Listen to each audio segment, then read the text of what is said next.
এই মুহূর্তে ইরান জ্বলছে, কিন্তু এই আগুন শুধু রাস্তায় নয়, এই আগুন ঢুকে পড়েছে ইরানের শাসন ব্যবস্থার একেবারে ভিতরে। রাস্তায় রাস্তায় বিক্ষোভ, সরকারি ভবনে আগুন। আর মানুষের রাগের কারণ হলো ইরানের সর্বোচ্চ নেতা আয়াতুল্লাহ খামেনির উপর। প্রশ্ন একটাই, হঠাৎ করে এই বিস্ফোরণ কেন? এর উত্তর লুকিয়ে রয়েছে ইরানের অর্থনীতিতে। ইরান আজ তার ইতিহাসে সবচেয়ে ভয়াবহ আর্থিক সংকটের মধ্যে রয়েছে। খাবার, ওষুধ, গ্যাস সবকিছুর দাম সাধারণ মানুষের নাগালের বাইরে। ইরানের মুদ্রা রিয়াল কার্যত একেবারেই ধ্বংস হয়ে গেছে। মধ্যবিত্ত নেমে যাচ্ছে দারিদ্র্যসীমার নিচে।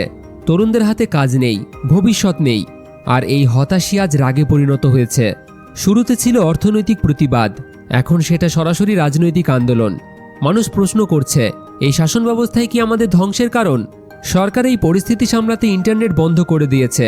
হোয়াটসঅ্যাপ, টেলিগ্রাম, ইনস্টাগ্রাম সব অচল। কিন্তু তাতেও আন্দোলন থামেনি। ইরানে নিরাপত্তা বাহিনী নামানো হয়েছে, গুলি চালানোর অভিযোগও উঠেছে। এখনো পর্যন্ত বহু মানুষ নিহত হয়েছে, আর শত শত মানুষ আহত হয়েছে। এদিকে খামেনির দাবি হলো এই আন্দোলনে নাকি বিদেশি ষড়যন্ত্র রয়েছে। অন্যদিকে আমেরিকার প্রেসিডেন্ট ডোনাল্ড ট্রাম্প প্রকাশ্যে বিক্ষোভকারীদের সমর্থন করেছেন, আর এখানে ইসরায়েলও পাশে দাঁড়িয়েছে।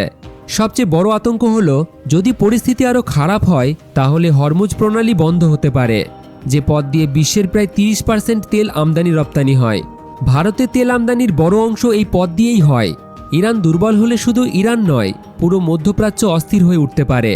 এখন প্রশ্ন একটাই, এই আন্দোলন কি শাসন ব্যবস্থাকে নাড়িয়ে দেবে, নাকি দমন নীতিতেই সব চেপে যাবে?